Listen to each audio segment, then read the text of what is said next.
isso. Nós herdamos, pessoal, da epopeia a ideia de um herói, né?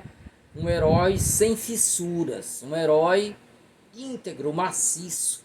Ele não hesita, ele não tem questionamentos, nada disso, né? É assim, pessoal, um Rambo, por exemplo, né? O Rambo, há uma arma que você precisa de 3 homens para segurar, pois ele tem um em cada braço. Ele sozinho derrota um exército inteiro. Esse salvador da pátria, esse ungido, né? Ele tem horror, ele abomina isso, né? Então os heróis dele, pessoal, são sempre fragmentados, né? Dúvidas. São heróis humanos. Isso tem a ver, pessoal, com a perspectiva que ele defende. É que a história não é feita por homens isolados, né? Não é um salvador da pátria. Então eu tenho que valorizar o coletivo. O grande herói é a coletividade. Então daí, pessoal, ele questionar no livro Jaime Bunda, que são 2 livros, né? Na verdade, isso aqui é o segundo. O primeiro chama Jaime Bunda, eu tenho também. E o segundo é Jaime Bunda e a Morte do Americano. Então aqui é um questionário, aqui é uma paródia, pessoal, do James Bond. Meu nome é Bond, James Bond. Então ele diz: meu nome é Bunda, Jaime Bunda.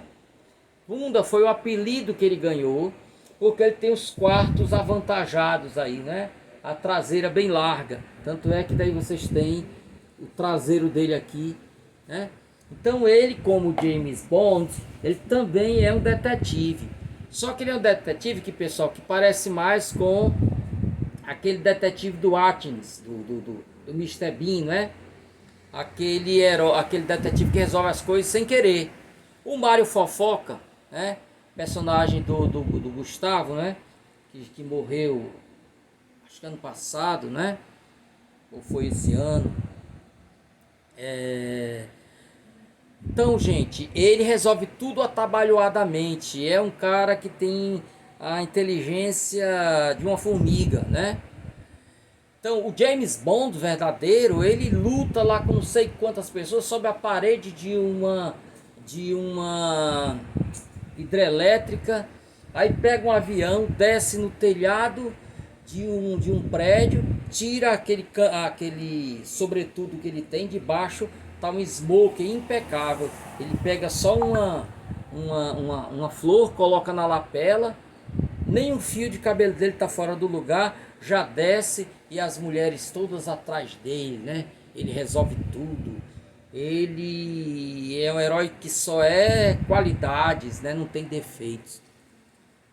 Ok? Então, ao mesmo tempo, pessoal, ele foge do maniqueísmo, que é isso. Alguém que representa só o bem e alguém que representa só o mal. Então, mesmo os protagonistas da história dele tem um pouco de vilão, mesmo os vilões têm um pouco de heróico, tá? Então é isso, ele lança a mão da paródia. Bom, isso aí vocês vão ler tudo. Então aí eu organizei os livros, pessoal, conforme o pano de fundo da história. O livro mais antigo, assim, que tem o pano de fundo mais antigo, é uma história que se passa antes de Angola ser Angola. Angola ainda não tinha esse nome. Como vocês sabem, aquela região onde hoje é Angola, era dividido em vários pedaços. Cada pedaço pertencia a uma etnia. Só depois é que Portugal junta tudo e transforma num país. Então essa peça ocorre ainda no século XVI, portanto estamos falando dos anos 1500. E ele baseia a história, que é uma peça de teatro, ele baseia, gente, numa história que realmente aconteceu. Quando os jesuítas vieram pregar ali, eles encontraram as religiões locais. Então, os padres demonizaram aquela religião, né, daquelas tribos lá, daquelas etnias. Só que um dia, uma das tribos se revoltou. Então, por isso, a revolta da Casa dos Ídolos. eles se rebelaram contra a religião do colonizador. Na história, pessoal, história com H, quem liderou foi uma pessoa da nobreza, um fidalgo. Só que na época Pepetela era marxista, ele não é mais, né? Abandonou o marxismo. Mas ele era marxista, então ele não achou legal colocar como herói alguém da aristocracia. Então ele colocou como herói um filho de um ferreiro. Então ele mesmo disse que foi uma transgressão que ele fez, a história, né? É permitido, é um livro de ficção, não é um livro de história, né? E mesmo o livro de história são carregados de ficção também, a gente sabe. Então é a história mais antiga dele, esse livro, A Revolta da Casa dos Ídolos. Esse livro, pessoal, é maravilhoso, a Gloriosa Família. Ela se passa no século XVII, quando Angola, semelhantemente ao que ocorreu no Brasil, Angola foi invadida pelos holandeses.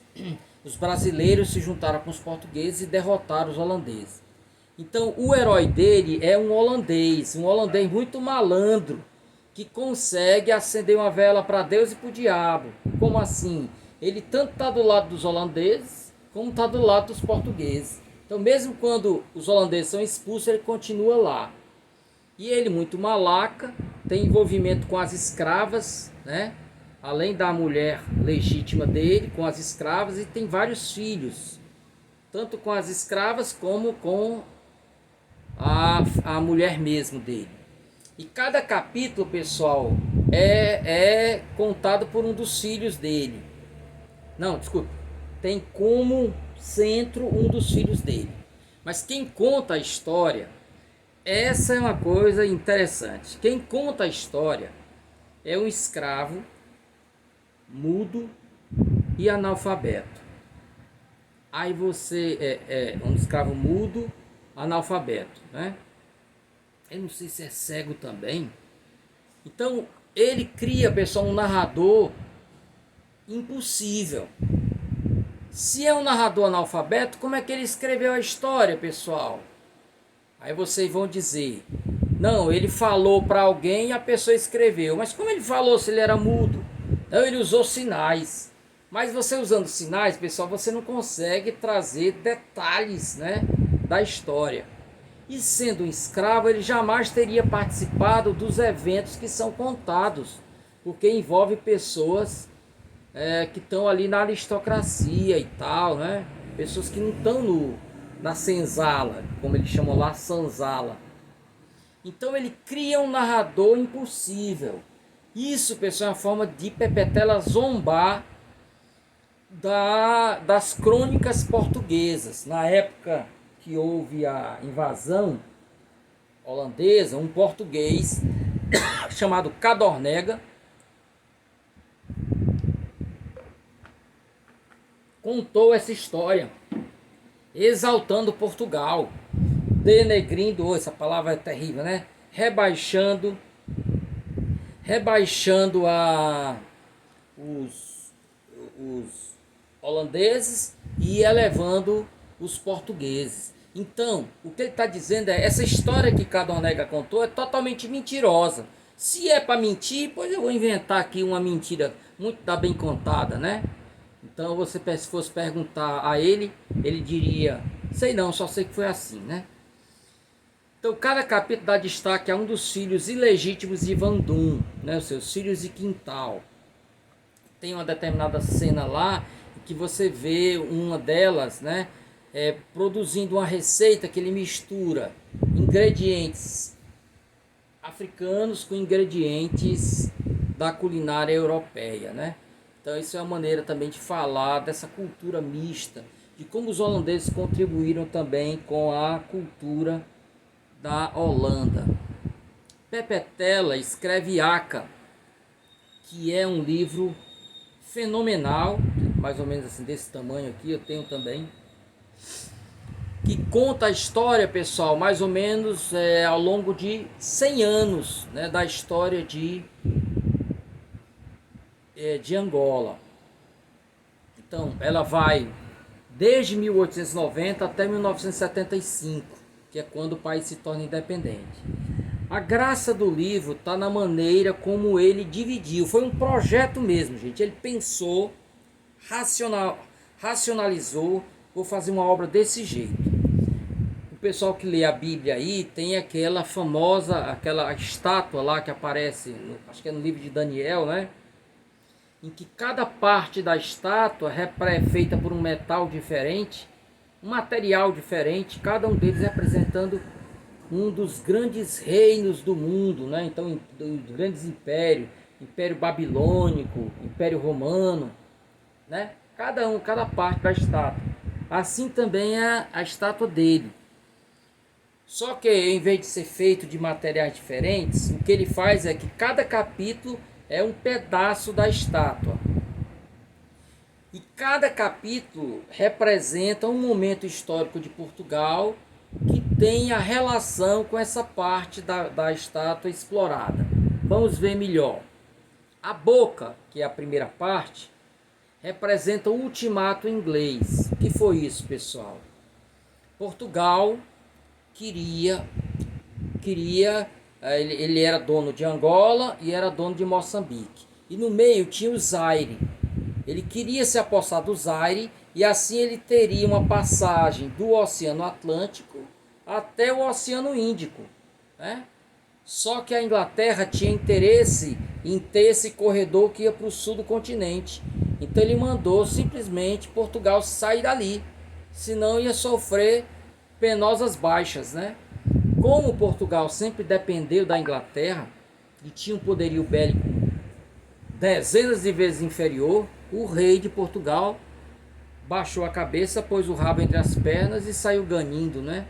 E isso gerou, pessoal, uma frustração no país inteiro, tá? Tem uma fruta aí, tu sou frutarista, é. Tá, ok. Então, pessoal, a primeira parte seria a representação desse momento histórico, né? O ultimato inglês. O segundo, que compreende de 1917 a 1940, tem a ver com os olhos e diz respeito à revolução que aconteceu lá na Rússia, né? Que os bolcheviques tomaram o poder, né? Mataram o Tsar Nicolau II e instituíram lá o socialismo na União Soviética, né? Era a Rússia e ele vai se ampliando e vira a União Soviética. Por quê, pessoal? Na época, o Pepetela era marxista e também o regime de Angola era socialista, né? Foi o regime que foi adotado após a independência. Daí os olhos seriam: a Revolução Bolchevique nos dá uma bússola, né? Nos orienta, diz para onde devemos ir e como devemos ir. A terceira parte, gente, representa o coração, que tem a ver com a Segunda Guerra Mundial. Vai ser, gente, atrelado à Segunda Guerra Mundial que os países africanos vão se libertando dos seus antigos colonizadores, né?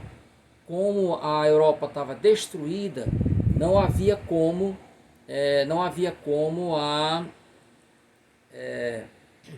as potências europeias continuarem administrando suas colônias. Então eles negociaram com as colônias, saíram de lá, né? Uma independência negociada.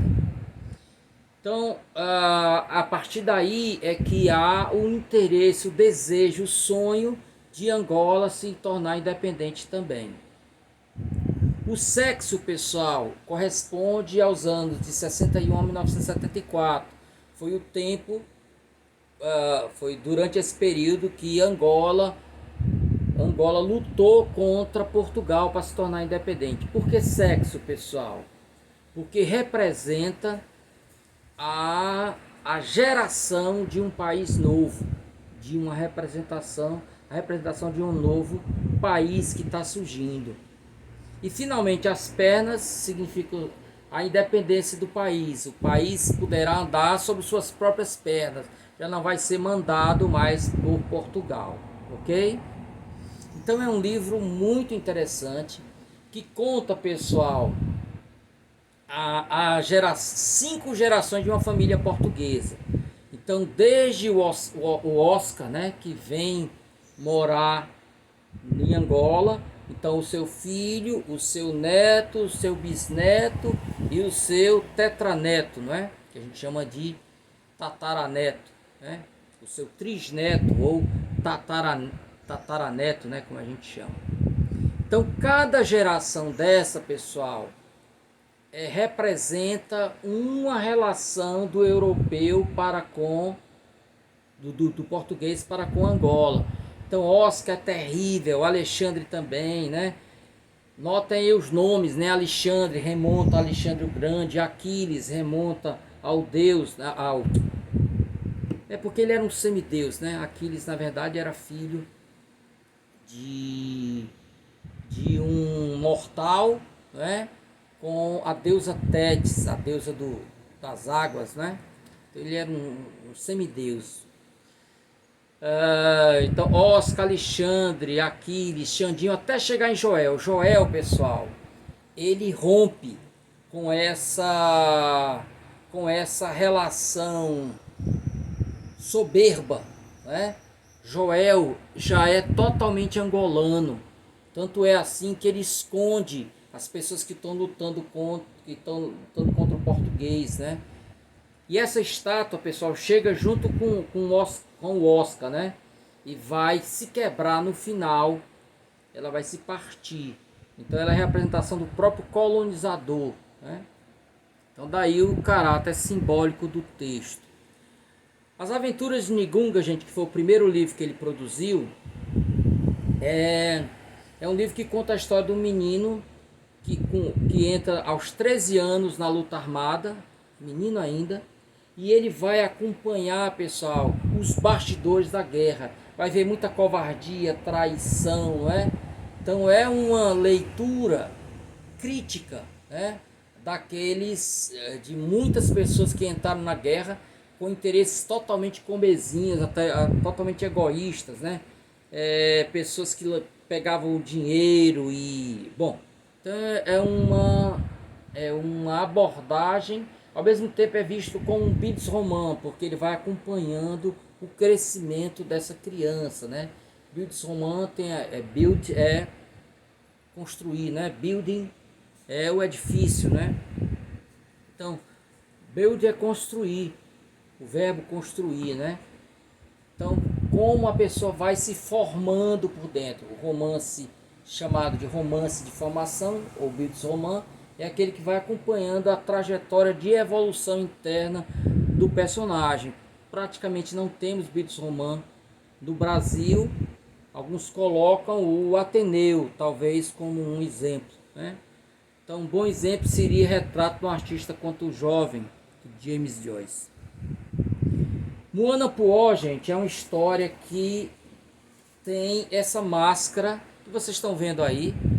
Essa máscara que metade dela é de homem e outra metade é mulher. É a cultura Chokwe que usa essa máscara. Então pensem essa máscara, pessoal, deitem essa máscara com o olhar dela para cima. O nariz passa a ser uma cadeia de montanhas, né? Os pelos aí da sobrancelha, uma cadeia de florestas. Então cada parte da face dessa vai virar um grande palco, é a representação de própria Angola. Então você tem uma história que é uma fábula, é desenvolvida com animais. Então você tem de lado os corvos e do outro lado morcegos. Os morcegos representam os angolanos, os corvos representam o colonizador. Os corvos vivem, pessoal, voando e matando os morcegos. Até que um dia um morcego tem uma ideia, eles se esconderem e ir pegando, capturando os corvos e tomando dele as asas e o bico. E eles usam as asas e o bico para atacarem os outros corvos. Foi exatamente o que fez Angola, pessoal. Como ele não tinha armas, né? Ele usou a tática de guerrilha, aquela que foi usada pelo Robin Hood, né? Você se esconde na mata E aí você ataca e toma as armas, mata o teu inimigo e toma as armas dele. E aí dois morcegos, um morcego e uma morceguinha vão se apaixonar. Então nós vamos acompanhar a trajetória desse romance entre os dois morcegos. Mayombe, pessoal, eu falo sobre ele já já, só para a gente encerrar. A corda é uma peça de teatro em que você tem a representação daquela brincadeira infantil. Alguns estão segurando a corda de um lado, outros estão segurando do outro. Então, enquanto estiverem puxando a corda em direções opostas, a corda não se move. Assim, ele fala sobre a questão das etnias. As etnias de Angola não podem estar indo para direções diversas, díspares, opostas. Pepetela, gente, é um livro que eu vou te falar uma coisa. É um livro, viu? Eu não vou dar spoiler porque o livro ele tem um desfecho arrebatador. Então não posso dizer. Ele conta a história de dois jovens que se conhecem, um angolano e uma mongol, né?